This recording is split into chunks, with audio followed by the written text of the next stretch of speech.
Today's episode of the Watson Weekly Podcast is sponsored by Miracle.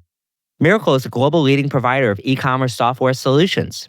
Create a value flywheel for your business with AI-powered marketplace and retail solutions from Miracle. Miracle. Over 450 customers across the globe are unlocking new revenue opportunities with Miracle. What's holding you back?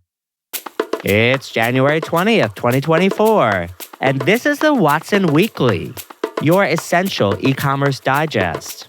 Today on our show, our 2025 NRF event analysis, recapping the first ever RMW Commerce Five Forces event in New York City, and finally, the Investor Minute, which contains 5 items this week in the world of venture capital, acquisitions, and IPOs. But first, on our shopping cart full of news, 2025 NRF event analysis. What's the biggest news at NRF? Always the biggest question at NRF by the attendees who are ostensibly there to make their own news. Kind of circular, isn't it? I would say e-commerce right now is defined by the lack of news. Well, the lack of news except some companies unplatforming, meaning they used to offer an e-commerce platform and now they don't. Some companies seem to be changing their message and some repositioning. And there's more OMS or order management systems than you can shake a stick at. Marketing orchestration seems to be coming out the wazoo. Does the orchestration grow my customer file? Please prove this, and thank you. B2B commerce platform differentiation is becoming murkier by the moment. Vendor service is the key to these kinds of transformations, so I have to ask, are companies upping their service levels or just adding more tech? In-store seems to be cool again. Hello commerce tools to the market. Probably the biggest question that came my way. In the commerce tools booth, there seemed to be a recognition that they need to be more opinionated. Shopify continues to be Shopifying, as always. 99% of the market seems to be avoiding direct competition because, well, focus and ROI. As far as the Shopify competition front, the only person ostensibly even pretending to want to go head-on with Shopify, and by the way, head-on, get it, is Commerce Tools. Used to be Commerce Tools did not want to be in the same room as Shopify. Now they want to be. Or did it happen the other way around? Perhaps they are just getting their heads screwed on straight. I love a pun on a Monday morning. Speaking of commerce platforms, who's heading Salesforce right now? Asking for a friend. Another reason I see fewer platforms surviving is that there are still few re-platforms. The great Magento Salesforce migration, which people speak about like so many stampedes, has been a trickle and not a geyser. Expect more of this. The ones that are re-platforming, it's because they have to and not because they want to. Part of the slow migrations, CFOs are rightfully skeptical of platform promises, wanting to keep their jobs and all. This time, surely the vendor promises must be correct, said no CFO ever. Another hidden reason? Payments. It's a complex topic, and across the entire ecosystem, no one has a fantastic platform plus payment story that does not have at least some orange flags, depending on your segment and contract situation. The Innovation Lounge at NRF was always the most interesting part of any event. New marketing tools to help with targeting, personalization, and attribution. AI without having to say AI. Nick Kaplan of RMW also speaks a lot about the value of your trailing 12-month customer file, with reason. The health, in particular the growth and conversion of that customer file, is a telescope into your future. Finally, a message for all vendors. Trust. Build it, but expect it to take time. Content plus conversations equals relationships. Relationships plus execution equals sales.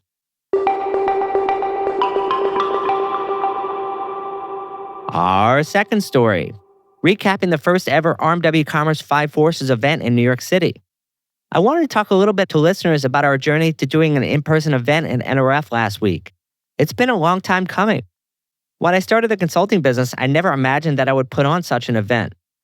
Just to set the stage, we were able to produce a 2-hour-plus event at the Ivory Peacock in New York City, attended by up to 120 of a list of who's who in e-commerce. As part of this event, not only did I give a 20-minute keynote on the state of e-commerce in 2025, but we also held an interesting panel discussion with 2 industry experts, David Cost, VP of Digital and E-commerce at Rainbow Shops, and Alara Verrett, Chief Digital and Customer Officer at Reitmans Canada. Finally, we finish up with a live recording of the Watson Weekend podcast, hosted by Jess and me, with a special guest, a longtime friend, Michael Jones, CEO of Candle Science. We also had a number of great sponsors for the event, including Maze Group, Ryder, Elastic Path, Bolt, Red Van, Yotpo, Big Commerce, Dacity, Miracle, and Pipe 17. There was also a surprise appearance by Travis Hess, CEO of Big Commerce, who crashed the stage and asked me some questions as well. That was a lot of fun. In terms of what we discussed, the topics were wide-ranging, but we focused the discussion on the 5 forces of e-commerce, which we outlined as follows. The cheap consumer, marketing is king and merchandising is queen, the generative brand, an investor update, and the new brand playbook. I won't recap the entire presentation and discussion here, but there are 2 things I want you to take away on this podcast. First, 2025 is shaping up to be a great year. E-commerce continues to comp higher year over year, and the holiday was a great one for e-com. In terms of the consumer, while there is a huge growth on cheap outlets like Temu and Shein, historically the consumer is not as strapped as you might think. Inflation has calmed down, we managed to avoid a recession completely, and we're essentially not even in the same ballpark of the same debt delinquency rates we saw after the 2008 crisis. The consumer is definitely expecting discounts and value, but money continues to be spent on the things they love. As a result, what I think you will find in 2025 starting off is more of a growth footing than 2024. At the beginning of last year, Walmart correctly set up the year where they're going to control what they're going to control and attempt to grow margin dollars faster than revenue dollars. And that set the tone for the industry. In 2025, I do think companies will step on the growth gas pedal slightly harder, which will mean more investments and projects. Second, there are a number of big IPOs in the market that they're waiting for. The greatest, perhaps Klarna, followed by ShipBob.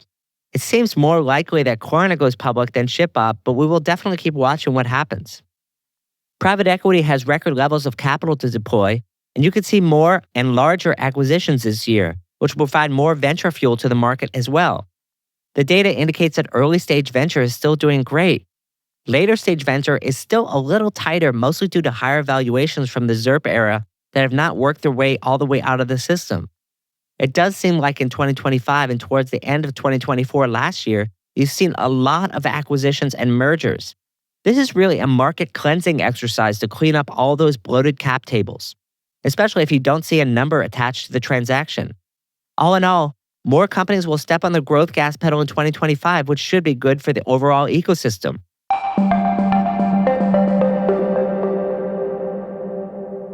It's that time, friends, for our Investor Minute.